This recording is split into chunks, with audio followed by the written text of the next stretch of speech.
एक 24-25 साल का लड़का दूध देता था कॉलोनियों में और घर घर जा कर के फ्लैट वगैरह में देता था। अक्सर जब वो बड़े घरों में दूध देने जाता था तो जब उस घर से खूबसूरत महिलाएं निकला करती थी तो मन ही मन सोचा करता था कि क्या पता मेरी बीवी ऐसी खूबसूरत हो। मन में उसके ख्याल आते थे। फिर थोड़ी देर बाद उसके मन में ख्याल आता था, यार मेरे नसीब में इतनी खूबसूरत बीवी का साथ कहाँ, मैं तो निकला दूध वाला। लेकिन दोस्तों कहते हैं कोई आदमी अगर शिद्दत से कोई चीज़ चाहे और हिम्मत ना हारे तो कुछ भी असंभव नहीं आज की डेट में। वो ऐसे यूं ही मन में सोचा करता था और मन मार के अपनी दिनचर्या पर लग जाता था। एक दिन अचानक एक फ्लैट में दूध देकर के नीचे उतर रहा होता है, तभी अचानक पीछे से आवाज़ आती है, ओ दूध वाले भैया।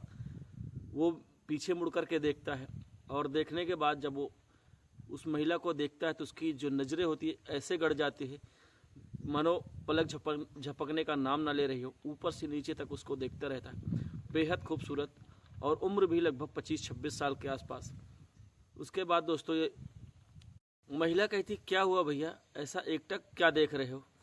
वो अपने आप को झिझकते हुए कहता कि अरे कुछ नहीं भाभी, बस यूं ही मैं आपको देखा तो आपको देखते रह गया, आप कितनी खूबसूरत हो, भगवान ने आपको बड़ी फुर्सत से बनाया। बहुत तारीफ करने लगता है। उसकी तारीफ सुन करके वो महिला मुस्कुराने लगती है, मन ही मन बहुत प्रसन्न होती है। तब तक वो कहता है कि हाँ भाभी बोलिए क्या बात है। तो कहती कि भैया एक काम करिए, कल से 1 लीटर दूध आप हमको भी दे दिया करिए। तो कहता है ठीक है भाभी, मैं आपको बेशक दे दिया करूँगा। दोस्तों जैसे इन दोनों की बातचीत ख़त्म होती है वैसे ही वो दूध वाला जैसे अपने घर की तरफ मुड़ने का जाने का प्रयास करता है, मन ही मन में कहता है कि यार इतनी खूबसूरत भाभी है, इसके पास पूरा फैक्ट्री है, इसको दूध की क्या ज़रूरत है। लेकिन कहीं ना कहीं वो महिला सुन लेती है। अगले दिन जब वो व्यक्ति दूध देने आता है तो महिला जो शब्द सुनी रहती है उसके दिमाग में गूंजती रहती है। उसको लगता है कि यार कितनी तारीफ़ करता है। कुछ लोग हैं जिनको ये सब बहुत पसंद है, कुछ मेरा पति है जिसको ये सब पसंद ही नहीं है। अगले दिन जब ये दूध लेकर के घर पहुंचता है तो महिला कहती है कि भैया कल आप कुछ कह रहे थे। तो बोला कि नहीं मैं तो कुछ नहीं कह रहा था। वो कहती है कि नहीं कुछ कह रहे थे, जब जाते वक्त आपने जो कुछ कहा था मैं सुन ली थी। इतना सुनते ही वो सकपका जाता है, वो डर जाता है। तो कहती है डरने की कोई बात नहीं, यदि तुम चाहो तो मैं तुम्हारी जो हसरतें हैं वह मैं पूरी कर सकती हूँ। दोस्तों इतना सुनते ही उस लड़के के अंदर एक अजीब सी खलबली मच जाती है और उसके बाद जो होता है आप कल्पना ही कर सकते हैं। आइए जानने का प्रयास करते हैं पूरी घटना में। उससे पहले जो नए दर्शक हैं जिन्होंने चैनल को सब्सक्राइब नहीं किया, चैनल को सब्सक्राइब कर लीजिए। वीडियो कौन से शहर से देख रहे हैं ये भी कमेंट करके बताइएगा। पिछली वीडियो पर जिन्होंने कमेंट किया था उनकी लिस्ट हमारे पास है। वीडियो के आखिरी में आप सभी का प्यारा सा नाम अवश्य लूँगा। तो देर न करते हुए चलिए कहानी की शुरुआत करते हैं। नमस्कार प्रणाम, मैं कमलेश तिवारी आज आपके लिए जो सच्ची घटना लेकर के हूँ। घटना उत्तर प्रदेश का जिला लखनऊ का इलाका गोमती नगर में फ्लैट वगैरह बने हैं। यहीं पर एक लड़का जिसका नाम पंकज था, 22-23 साल के आसपास उम्र थी। कोई व्यवसाय नहीं था तो दूध बेचने का काम शुरू कर देता है। मेहनत और लगन से काम करता था। अभी यंग था, जवान था, शादी विवाह हुई नहीं थी तो कहीं न कहीं अपने घर परिवार के साथ रहता था। शादी करने की उम्र हो गई होती है, लेकिन जब ये अक्सर बड़े घरों में दूध देने जाता था और जब वहाँ की महिलाएं को देखता था तो उसको यही लगता था कि यार ये लोग कितनी खूबसूरत है, मेरी बीवी ऐसे ही मिलेगी या कैसे मिलेगी। अगर ऐसी खूबसूरत बीवी मुझे मिल गई तो मेरी ज़िंदगी तो संवर जाएगी। इसी कल्पना के साथ और उम्मीद के साथ हर घर में दूध दिया करता था। जिस घर में उसे खूबसूरत महिला मिल जाती उसको एकटक देखता रहता था। चूँकि जवान था और अक्सर नज़रें जो होती हैं दोस्तों जिस पर टिक जाती थी उसको देखा करता था। यूँ ही सिलसिला चलता रहता है और वो हर रोज़ की तरह दूध देने जाया करता था। मन में विश्वास था, लेकिन आज तक उसे कोई मिला नहीं जो उसकी जो तमन्ना है उसको पूरा कर दे। ना बीवी बन करके, प्रेमिका बन करके ही पूरी कर दे, लेकिन पूरी हुई नहीं थी। वो मन मार करके काम में लगा रहता था। उसे क्या पता था कि उसके जीवन में एक दिन ऐसा आएगा कि उसकी जो इच्छाएं हैं कुछ इस कदर पूरी होगी कि दोबारा ऐसी इच्छा होगी ही नहीं। दोस्तों एक दिन ये एक फ्लैट में दूध दे करके वापस आ रहा होता है, तभी अचानक से पीछे से आवाज़ आती है, अरे वो दूध वाले भैया। ये पीछे मुड़ करके देखता है और जो नज़ारा देखता है उसकी आंखें टकाटक एक जगह गड़ जाती है और देखता ही रहता है। लगभग 2 मिनट के आसपास उस महिला को देखता ही रहता है। वो महिला जिसका नाम मोहिनी था। मोहिनी अभी लखनऊ में जल्द ही में शिफ्ट हुई थी, नई नई शादी हुई थी, अपने पति के साथ रह रही थी। पति उसके एक अच्छे कंपनी में एम्प्लॉय थे। वो अक्सर दोनों साथ रहते थे और जो है दिन में पति अपना काम पर चला जाता था और ये पंकज जो है की तरह ऊपर वाले फ्लैट में दूध देने गया था। वापस आता है तभी जब वो महिला आवाज़ देती है और उसको देखने लगता है। क्या खूबसूरती थी, ईश्वर ने उसे बड़ी खूबसूरती से बनाया था। शरीर का हर एक अंग ऐसे था जैसे मानो वो चिल्ला चिल्ला करके कह रहा हो कि आइए, मैं आपकी खातिर करने के लिए तैयार हूँ। दोस्तों, जब पंकज उसको देखता है तो एक टक देखता रह जाता है। तब तक मोहिनी उसको कहती है कि अरे भैया, इतना गौर से क्या देख रहे हो, मैं आपसे कुछ कहना चाहती हूँ। पंकज झिझकते हुए कहता, हाँ भाभी बोलिए, क्या कहना चाहती हूँ। तो कहती कि भैया, अभी हम लोग जल्दी में शिफ्ट हुए हैं, 2-3 दिन हुआ, तो हम चाहते हैं कि आप 1 लीटर दूध हमें भी दे दिया करो। तो पंकज मुस्कुराते हुए कहता है कि ठीक है भाभी, हम आपको दूध दे दिया करेंगे और कल से आपको दूध मिल जाएगा, इसी वक्त हम आते हैं। वो कहती है ठीक है। इतना कहते ही पंकज जो है अपने घर की तरफ, यानी जहाँ उसकी साइकिल खड़ी होती है, उधर मुड़ता है जाने के लिए।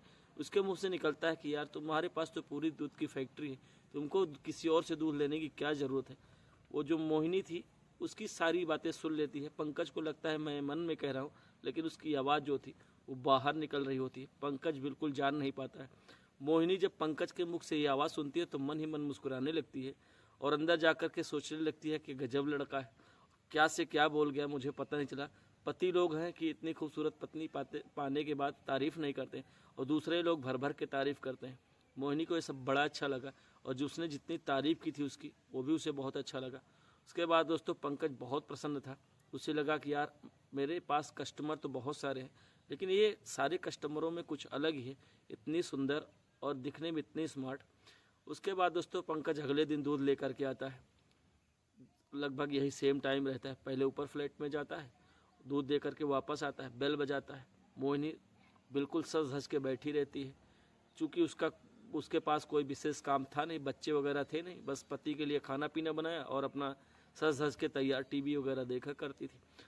बेल बजती है तो दरवाज़ा खुलता है। मोहिनी सामने से बिल्कुल एकदम मानो परी की तरह दिख रही हो। जैसे ही उसको पंकज देखता है, देखता ही रह जाता है। उसकी नज़रें फिर टिक जाती है।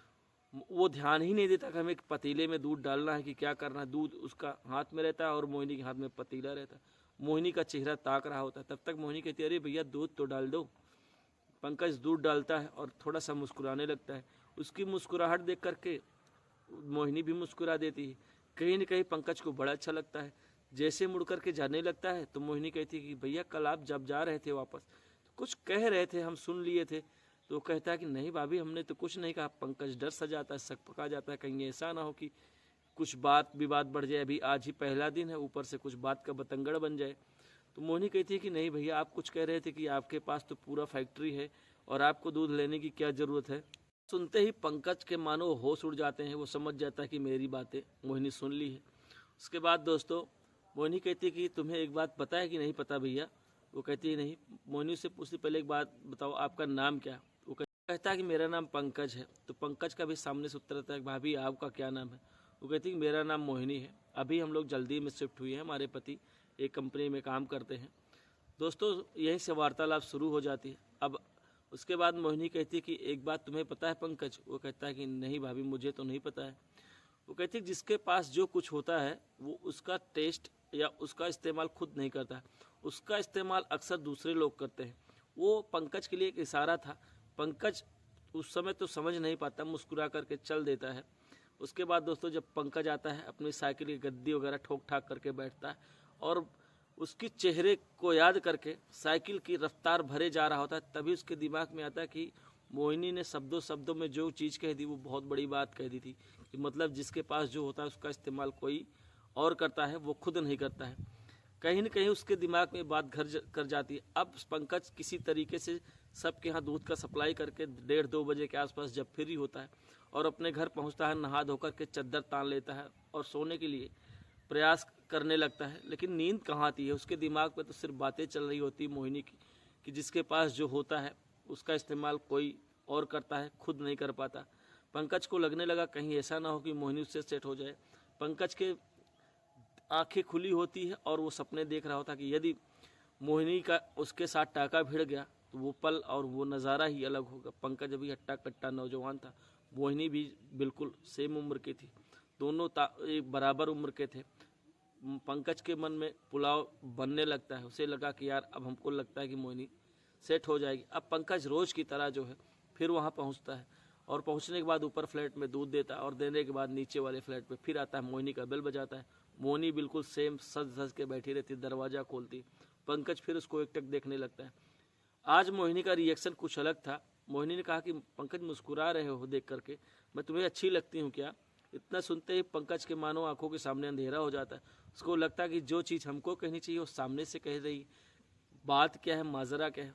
पंकज कहता है कि भाभी सच कहूँ तुम बहुत खूबसूरत हो, जिससे आपकी शादी हुई है वो बड़ा खुशनसीब है। तो मोहिनी कहती है कि मैंने कल तुमको एक बात कही थी, जिसके पास जो होता है उसका इस्तेमाल वो खुद नहीं करता, उसका इस्तेमाल कोई दूसरा करता है। तुम समझ नहीं पाए मेरी बात को। बोला नहीं भाभी। तब तक मोहिनी कहती है कि ठीक है तुम अंदर आओ, मैं तुम्हें समझाती हूँ सारी बात विस्तार से। दोस्तों मोहिनी उसको अंदर बुला लेती है, दरवाज़ा बंद कर लेती है और पंकज से कहती है कि तुम बैठो, मैं तुम्हें गर्मा गर्म एक चाय बना करके ले आती हूँ। मोहिनी किचन में जाती है, झट से एक चाय ले आती है। 2 कप रहता है, दोनों बैठ करके सोफे पर पीने लगते हैं। चाय की चुस्कियों के साथ मोहिनी चर्चा शुरू कर देती है और मोहिनी कहती है कि तुम एक बात बताओ, तुम पढ़े कितना हो? तो पंकज मुस्कुराते हुए कहता है कि मैं 10वीं में 3 बार फेल हुआ हूँ, और जब मैं फेल हो गया तो मेरे पिताजी ने कहा कि तू पढ़ लिख नहीं पाएगा, एक काम करो कि तुम मेरे बिजनेस में हाथ बटाओ। तब से मैं दूध बेचने लगा। उसकी मासूमियत और इतना शानदार जवाब सुन करके मोहिनी हंसने लगती है। कहीं न कहीं मोहिनी को उसका जवाब जो होता है बहुत अच्छा लगता है। दोस्तों दोनों में बातचीत होने लगती है। मोहिनी कहती है कि एक बात बताओ, क्या सच में मैं तुम्हें बहुत अच्छी लगती हूँ? इतना सुनते ही जो पंकज था उसके मन में मानो हलचलें सी बढ़ जाती है। वो कहता कि भाभी सच बताऊं? वो कहती हाँ सच बताओ, कोई दिक्कत नहीं, जो तुम्हारे मन में है खुल के बताओ। तो पंकज कहता कि आप इतनी खूबसूरत लगती हो कि मैं कल्पना करता हूँ क्या मेरी पत्नी भी ऐसी होगी? यदि इतनी खूबसूरत पत्नी मुझे मिल गई, मैं उसे बहुत प्यार करूँगा, उसको सर आँखों पर बिठा करके रखूँगा और उसे जो है किसी की नज़र नहीं लगने दूंगा। इतना सुनते ही मोहिनी ठहाके मार करके हंसने लगती है और उसका जो उत्तर था इतना प्यारा था और इतनी मासूमियत भरा था कि मोहिनी कहीं न कहीं उसके बातों में उलझती जा रही होती है। मोहिनी को उसके साथ बात करके बड़ा अच्छा लग रहा होता है। बात दोस्तों, ये सिलसिला दोनों का बात करने का लगभग हर रोज़ का चलने लगता है। अब मोहिनी को उससे बात करके बहुत अच्छा लगता है, क्योंकि जो मोहिनी थी घर पर अकेली रहती थी, पति के जाने के बाद अपना समय टीवी पर या मोबाइल पर बिताया करती थी। जितनी देर के लिए पंकज उसके साथ बैठता था उतनी देर वो एक दूसरे से बहुत बातें किया करते थे और बहुत तरह की बातें किया करते थे। ये बातों का सिलसिला चलते चलते दोनों में कब आपसी लगाव हो जाता है किसी को पता नहीं चलता। एक दिन वही टाइम था दूध देने का। पंकज उसके घर आता है, मोहिनी उसको फिर अपने घर ले जाती है, अंदर बिठाती है, उसके लिए चाय बना करके ले आती है और दोनों चाय पी रहे होते हैं। उसके बाद मोहिनी उससे बात कर रही होती है। बात करते करते मोहिनी उसका हाथ पकड़ लेती है और कहती कि सच बताओ पंकज, तुम मुझे वाकई बहुत प्यार करते हो? इतना सुनते ही पंकज कहता है कि मैं कोई बजरंग बली तो हूँ नहीं कि मैं सीना चीर के दिखा दूँ, लेकिन सच बताऊँ ऐसा कोई दिन और रात नहीं है जब मैं आपको याद न करूं। आपको याद करते करते कब नींद आ जाती है पता नहीं चलता, और जब नींद आती है तो तुम मेरे सपनों में आती हो। तो कहती अच्छा, सपनों में आती हो तो क्या देखते हो? वो देखता है कि हम तुम्हारे पति हैं और तुम मेरी पत्नी हो और मैं तुम्हें बहुत प्यार कर रहा हूँ। उसका ये जवाब सुन करके मोहिनी के शरीर में और हलचल पैदा कर देती है। मोहिनी के अंदर मानो उसकी जो तरंगे होती हैं वो और तेज से चलने लगती है। कहीं न कहीं मोहिनी उसका स्पर्श पाने के लिए बिल्कुल परेशान थी। दोस्तों मोहिनी उसका हाथ पकड़ लेती है और उससे कहती है कि मैं अगर सचमुच में तुम्हारी पत्नी की तरह तुम्हें प्यार करूं तो वो कहता है कि तो मेरी ज़िंदगी का बहुत बड़ा सौभाग्य होगा, लेकिन मेरी किस्मत में कहाँ, मैं जो ठहरा दूध वाला और आप इतने बड़े घर की मालकिन, ये सब कहाँ हो पाएगा, हम दोनों के बीच में बड़ा अंतर है। तो मोहिनी कहती कि प्यार ऊंच नीच नहीं होता है, किसको किससे हो जाए किसी ने ना तो देखा है और ना ही समझा है। उसके बाद दोस्तों मोहिनी झट से पंकज को गले लगाती है। शायद पंकज की ज़िंदगी का वो ऐसा पल जो उसने कभी सोचा नहीं था और ना ही कभी देखा था। यहीं से मोहिनी और पंकज के बीच शुरू हो जाता है एक गंदा खेल। मोहिनी और पंकज के बीच उस दिन ज़बरदस्त तरीके से शारीरिक संबंध बनता है। दोस्तों पंकज अभी नौजवान था, उसने ज़िंदगी में कभी किसी के साथ ऐसा नहीं किया था। उसने अपनी पूरी ताकत लगा दी। उसकी ताकत और जोश देख करके मोहिनी को बहुत अच्छा लगा। अब ये सिलसिला क्रमवार हो जाता है, रोज़ का हो जाता है, रोज़ चलने लगता है। मोहिनी का जो पति था अपने ड्यूटी पर जाता था, किसी को कानो कान खबर नहीं थी। लेकिन दोस्तों उस मोहिनी के जस्ट सामने वाला जो फ्लैट था उसमें जो लोग थे अक्सर देखा करते थे कि जो दूध वाला है आता है और मोहिनी के घर में घुस जाता है तो लगभग 1-1.5 घंटे तक बैठा रहता है, क्योंकि काफ़ी दिन का वक्त बीत चुका था। ये लोग नोटिस कर रहे थे।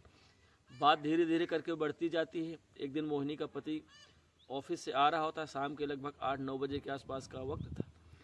तो जो उसके सामने वाले मकान के एक लोग रहते थे उसमें भी एक परिवार रहता था। तो वो जो लड़का था उसके पति से कहता कि यार एक बात बता, तेरे घर में दूध वाला आता है तो एक एक 2-2 घंटे करता क्या है रुक करके? बोला एक एक 2-2 घंटे। वो बोला कि हाँ। बोला कि यार ये जानकारी तो मुझे नहीं है, चलो मैं मोहिनी से पूछता हूँ। घर आता है और मोहिनी से पूछता है कि मोहिनी एक बात बता, दूध वाला आता है तो घर में 1-2 घंटे क्या करता है? मोहिनी हड़बड़ा जाती है, उसको लगा कि शायद इसको पता चल गया। कहती कि नहीं, वो तो आता है दूध दे करके चला जाता है। आपसे किसने बोला? वो बोला कि जो सामने वाले किराएदार है इन्होंने हमसे अभी नीचे बोला। मैं बोला कि भाई पूछ करके जानकारी करता हूँ, फिलहाल मुझे ऐसी कोई जानकारी नहीं। का उल्टा सीधा जवाब सुन करके उसे शंका सी हो जाती है।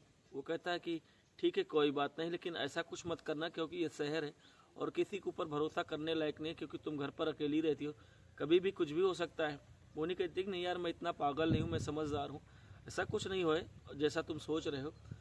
उसका पति उस पर भरोसा तो कर लेता है, लेकिन उसके मन में शंका बैठ जाती है। दोस्तों यूँ ही चलने लगता है सिलसिला।